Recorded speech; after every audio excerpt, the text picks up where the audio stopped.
नमस्कार. 5 वर्षापूर्वी आपल्या सगळ्यांच्या आशीर्वादाने या कोळगाव बदलापूर नगर परिषदेत 22व्या वर्षी सगळ्यात कमी वयाचा उमेदवार म्हणून मी निवडून आलो. मला अजून आठवत आहे, माझ्या प्रचारासाठी त्यावेळेस सुद्धा प्रभागातल्या सगळ्या महिलांनी पुढाकार घेतला आणि आज देखील सगळ्या महिलाच माझ्यासोबत आहेत. कारण की कितीही दहशत असली, कितीही घाबरवण्याचा प्रकार झाला तरी हे माझे माता भगिनी या माझ्या बहिणी माझ्या सोबत ठामपणे राहतील, हा मला विश्वास आहे. आपण सगळ्यांनी माझी कारकीर्द फार जवळून पाहिली. म्हणजे ज्या वयात 21व्या 22व्या वर्षी एखाद्या तरुणाचे मस्ती करण्याचे दिवस असतात, अशा वेळी ही जबाबदारी देऊन या सुशिक्षित तरुणावर आपल्या सगळ्यांनी विश्वास ठेवला आणि या 5 वर्षात आपल्या विश्वासाला कुठेही तडा जाईल असा कुठलंही काम मी केलेलं नाही. आपण जर पाहिलं असेल तर प्रामाणिकपणे पहिल्या दिवसापासून मी हे ठरवलं होतं की आपल्या कार्यालयात जो व्यक्ती येईल त्याचं काम हे झालंच पाहिजे.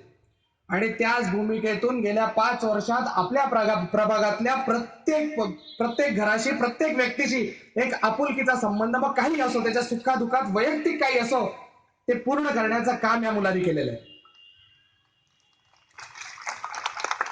आज आपण सगळे तर या ठिकाणी आहातच, परंतु आपल्याला एवढं देखील सांगतो की ज्या विरोधकांसोबत ज्या महिला फिरतायत त्या सुद्धा रोज मला फोन करतात आणि सांगतात, दादा आम्ही तुमच्या सोबतच आहोत, तुम्ही काही काळजी करू नका.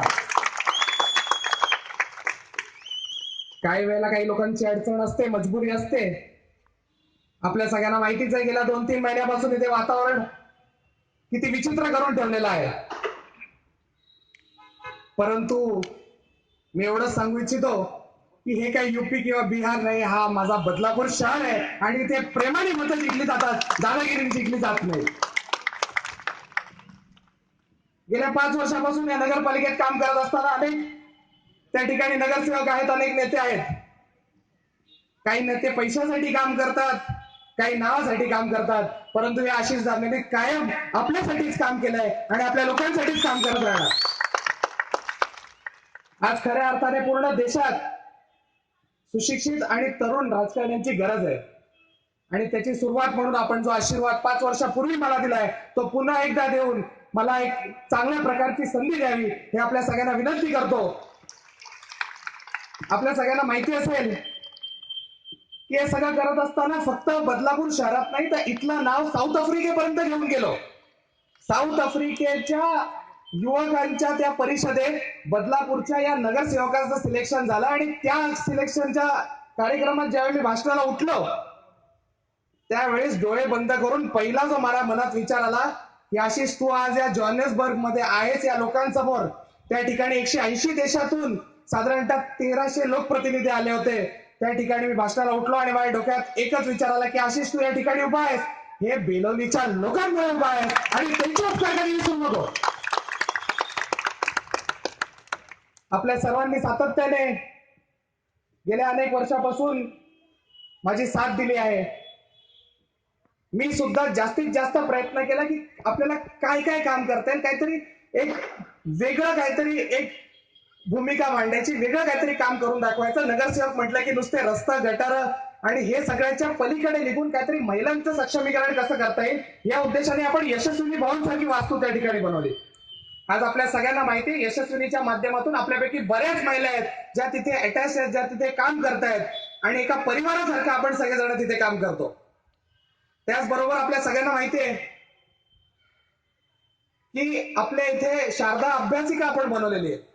आज त्या शारदा अभ्यासिकेचा विस्तार करून एक मोठी स्टडी रूम, एक मोठं स्टडी सेंटर कसं बनवता येईल ह्याच्यासाठी माझे प्रयत्न चालू आहेत.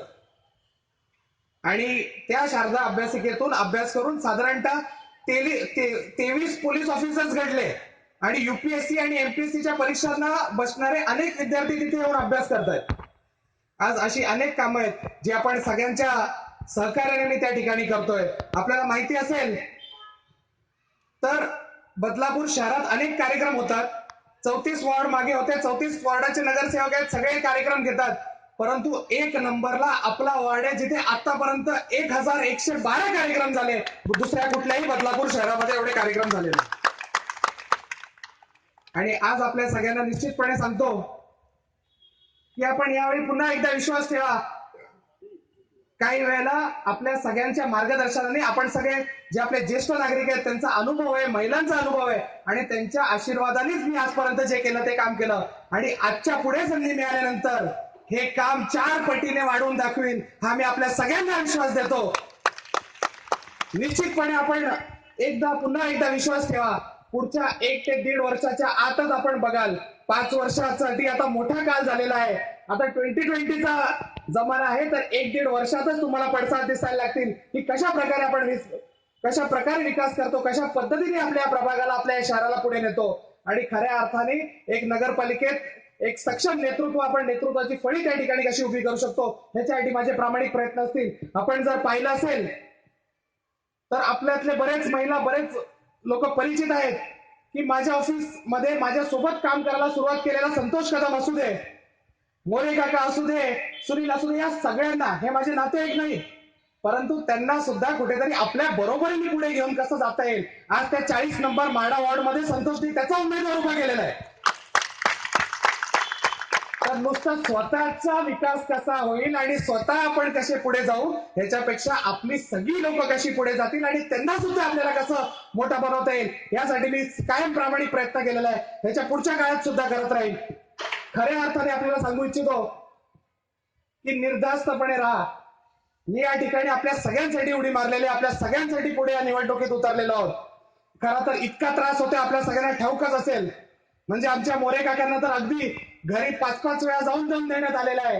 तो योगेश पाटील असेल त्याच्या घरी जाऊन, अमोलला त्याच्या ऑफिसमध्ये बोलून शिव्या देण्यात आलेल्या आहेत. अक्षरशः डोळ्यात पाणी येतं की इतक्या वाईट परिस्थितीत आम्ही सगळेजण या ठिकाणी वावरतोय, पण तरी सुद्धा आपल्या सगळ्यांवर विश्वास आहे आणि आपण पुन्हा एकदा आशीर्वाद द्याल या अपेक्षेने पुन्हा आपल्या सगळ्यांसमोर एक विनंती करतो.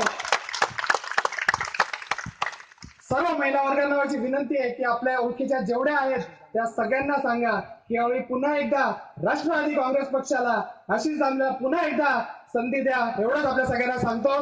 जय हिंद, जय महाराष्ट्र. हम तुम्हारे साथ हैं, हम तुम्हारे साथ हैं.